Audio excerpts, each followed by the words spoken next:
वैद्य जी। क्या बात है बेटी?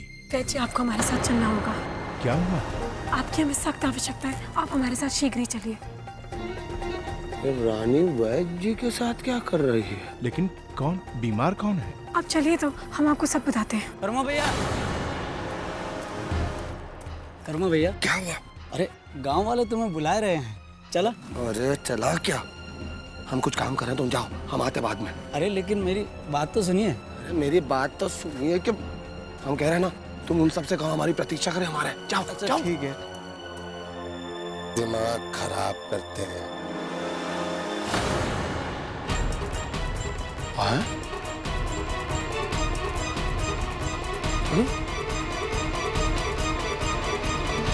अरे ये तो झांसी नरेश गंगाधर राव हैं। हमें तो सबने बताया कि वो मर गए। नहीं, ये जीवित है। इन्हें जीवित रहने का कोई अधिकार नहीं। अरे जिन्हें हमारे जीने मरने की कोई परवाह नहीं, उनकी परवाह हम क्यों करें?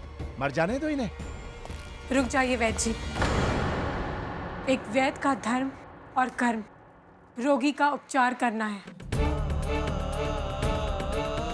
अतः चेतवम इमं धर्मयम संग्रमम न करिष्यसि तथा स्वधर्मम कीर्तिम चाहित्व पापम अश्वसि। अर्थात अपने कर्तव्यों से मुंह मोड़कर उचित कार्यों से विमुख होकर आप स्वयं को पाप का भागीदार बना रहे हैं। इसलिए जो सत्य है उस पर आप अड़िग रहिए। तुम बात तो सही कह रही हो रानी। यदि गांव वालों को पता चल गया कि मैंने शत्रु का उपचार किया है तो वो मार डालेंगे। यदि हमने आपकी तरह सोचा होता तो ये मर गए होते। मरते व्यक्ति की जान बचाना हमारा धर्म है वैद्य जी। वो तो तुम ठीक कह रही हो बेटा, पर इस समय जो गांव में आतंक मचा हुआ है, इस समय जो कुछ भी हो रहा है ये सब कुछ इन फिरंगियों की चाल है। ये हमें संगठित होते नहीं देख सकते। यदि हम संगठित हो जाएं, तो इन्हें अपना अस्तित्व खतरे में दिखाई देने लगेगा। इन 11 गांव की आड़ में ये झांसी पर नजर गड़ाए बैठे हैं। जानबूझकर हमें महाराज का शत्रु बनाया ताकि हम अपने नरेश को अपने ही हाथों मार दें और झांसी इनकी हो जाए। फिर सोचिए, यदि ऐसा हो गया तो क्या भविष्य होगा हम सबका। धन्य हो बेटी, बहुत दूर दृष्टि रखती हो। आज तुमने मेरी आंखें खोल दी। मैं उपचार करूंगा, अवश्य करूंगा। वैद्य जी, जब तक ये सच्चाई गांव वालों को पता नहीं चलती तब तक इस सच्चाई को आप अपने तक रखिएगा कि महाराज अभी जीवित हैं।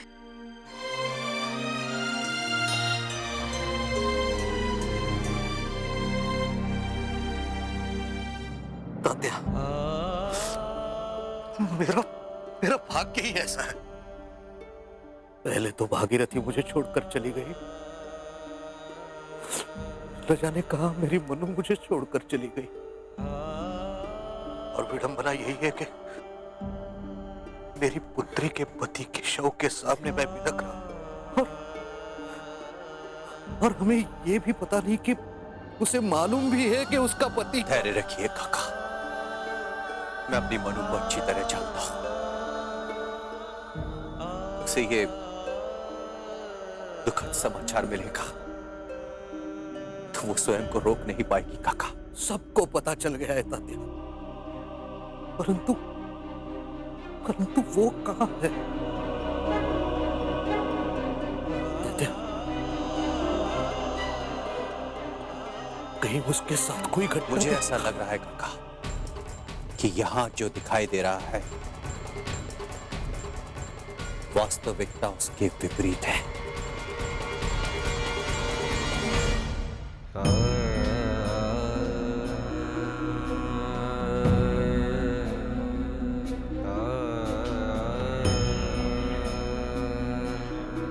इसे एक पहर के बाद महाराज को पानी के साथ दे देना।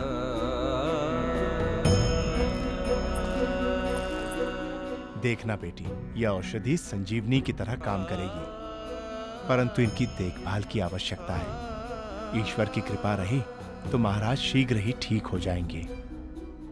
ध्यान रखिएगा वैद्य जी, किसी को इस बात के बारे में पता ना चलने पाए। विश्वास रखो बेटी, तुम बस महाराज का ध्यान रखो। आप ध्यान से जाइएगा।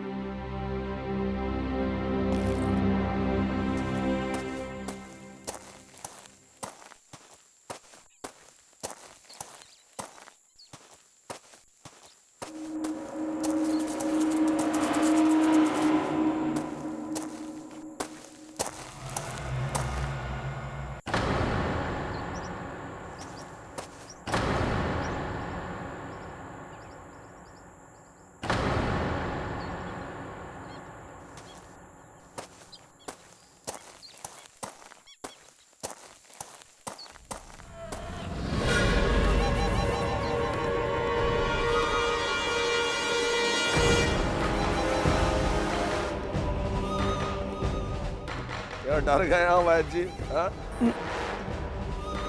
तुमसे क्या डरना? नहीं नहीं, आप खुद ही ऐसे डरे डरे सहमे सहमे से आ रहे हो। कोई चोरी चकारी करके आ रहे हो क्या वैद्य जी? तुम सबको अपने जैसा समझते हो क्या? अरे नहीं वैद्य जी, हम तो ऐसा ही कह रहे थे। एक बात बताइए, रानी के पास क्यों गए थे?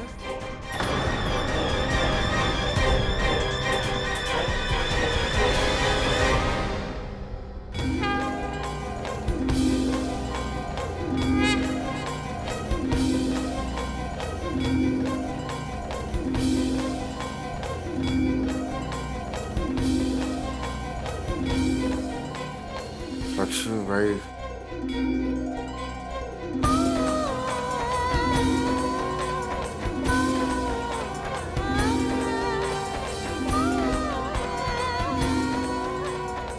हे देव, शायद हमें पहचान लिया। लक्ष्मी भाई, हे देवा, हम अभी नहीं आते।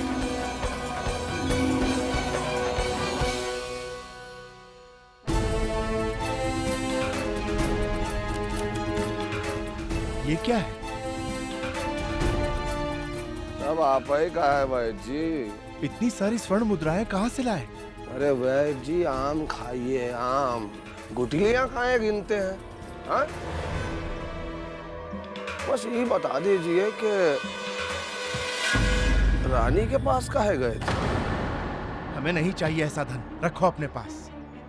अरे रखो रखो, हमें नहीं चाहिए धन। हम जानत हैं, 4 बार बेटी का रिश्ता टूट चुका है। दहेज में 2 गायें देने का पैसा नहीं है तुम्हारे पास। रखो रखो।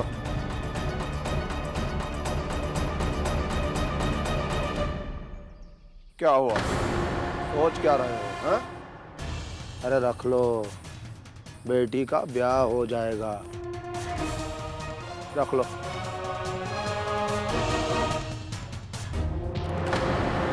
हाँ? ऐसा ही तनिक ये तो बता दो कि रानी के पास काहे गए थे? वो रानी इन 11 गांव की आड़ में ये झांसी पर नजर गड़ाए बैठे हैं। जानबूझकर हमें महाराज का शत्रु बनाया ताकि हम अपने नरेश को अपने ही हाथों मार दें और झांसी इनकी हो जाए। फिर सोचिए वैद्य जी, यदि ऐसा हो गया तो क्या भविष्य होगा हम सबका? वैद्य जी क्या सोच रहे हो? ओ वैद्य जी, क्या सोच रहे हैं? 4 बार बेटी का रिश्ता टूट चुका है। शांता पृथिवी शिवमंतरिक्षं द्यौर्नो देव्य भयन्नो अस्तु। प्रधानमंत्री जी, अभी शव को दाह संस्कार के लिए ले जाना चाहिए। नहीं नहीं, रुक जाइए। हमारी मनु अवश्य आ जाएगी। काका ठीक कह रहे हैं, हमें मनु की प्रतीक्षा करनी चाहिए। अब क्या आएगी? सारी दुनिया को पता चल गया है, क्या उसे पता नहीं चला होगा कि उसका पति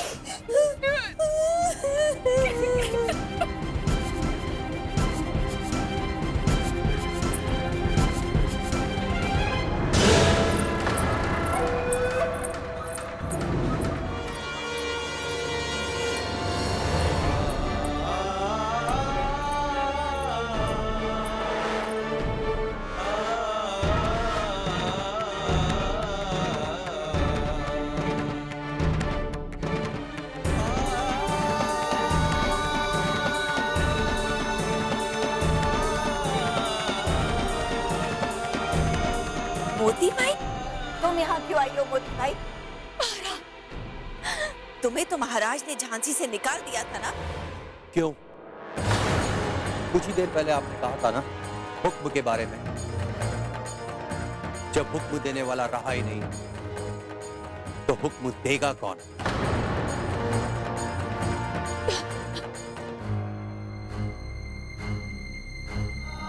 जिंदगी जिनके कदमों में गुजारने की ख्वाहिश लेकर जी रहे थे, हमें उनके कदमों के निशान चाहिए। मोती भाई जी, आप निशान दीजिए। क्या कर रहे हो भाई जी? बता तो रहे हैं, वो रानी अभ्यास के वक्त तलवार से घायल हो गई थी, तो बस उन्हीं के उपचार के लिए चले गए उनके साथ। देखो वैद्य जी, हमें आपकी बातों में ऐठन दिखाई दे रही है। जो सच बोल रहे हो तो ठीक है, अगर झूठ बोल रहे हो तो अच्छी तरह से जानते हो ना हमें। झूठ क्यों कहूंगा तुमसे? जो सच था बता दिया। ये लो, हम नहीं लेते ऐसा धन, रखो अपने पास।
सतारा के बाद जैसे ही गंगाधर की मौत की पुष्टि हो गई, डलहौजी ने डॉक्ट्रिन ऑफ लैप्स जैसे नृशंस कानून की रूपरेखा बना दी और उसका मुख्य उद्देश्य था झांसी को हासिल करना। When does the East India Company take over the throne of Jhansi? The king of Jhansi is dead, और उसका कोई heir नहीं है.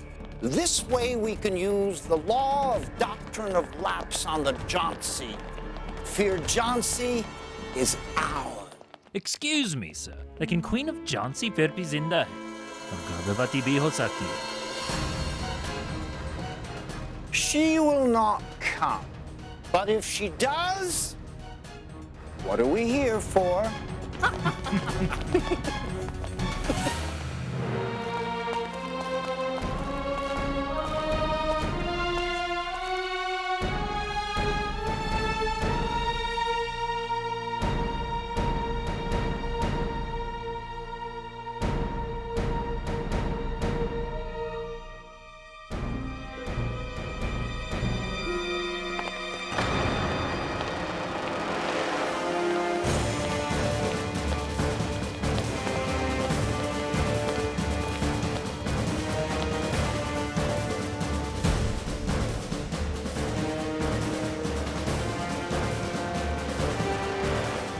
God, may he rest in peace.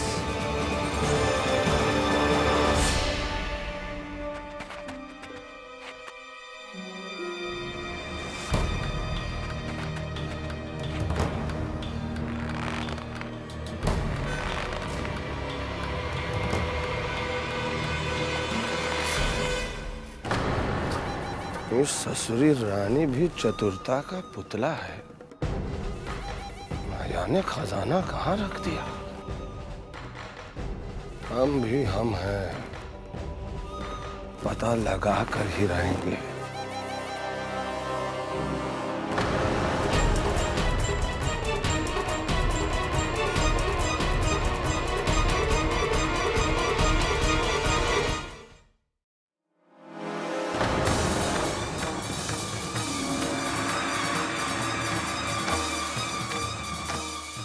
भैया। तुम इस समय रानी की कुटिया में क्या कर रहे हो?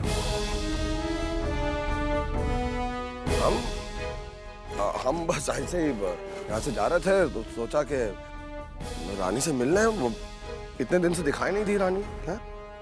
है कहाँ वैसे रानी? हमें नहीं मालूम। कोई बात नहीं, मिले तो हमारा प्रणाम कहना। जय राम जी की समझ में। कर्मा, बोलिए क्या बात है? एक बात कान खोलकर सुन लो। आज के बाद हमारी आज्ञा के बिना रानी के कुटिया के आसपास भी मत आना।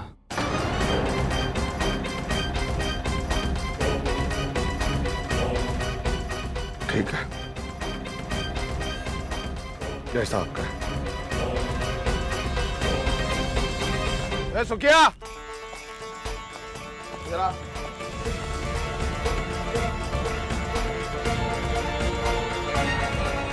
न जाने मनु इस समय कहाँ, कहीं उसके साथ कोई घटना तो।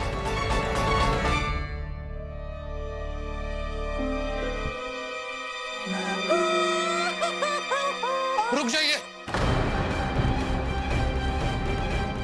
कृपा करके रुक जाइए। हमारी मनु अवश्य आ जाएगी। कृपया थोड़ी प्रतीक्षा कीजिए। चुप करिए मोरोपंत जी।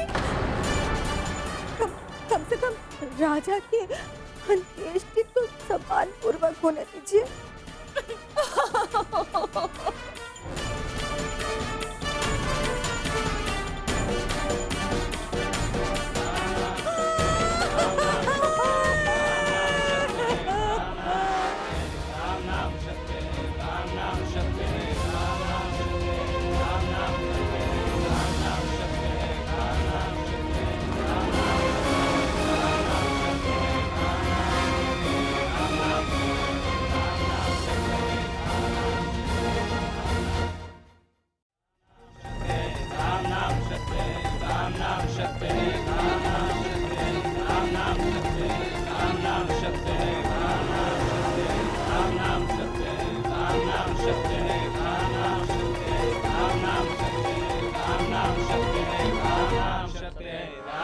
रुक जाइए जनाब।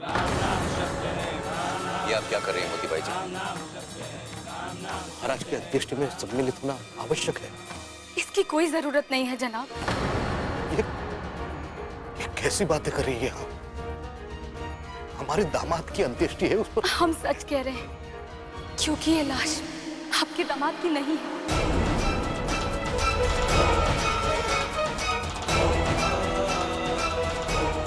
हाँ, जिस वक्त हम महाराज के पैर के निशान ले रहे थे, उसी वक्त हमें पता चल गया था कि ये महाराज की लाश नहीं है।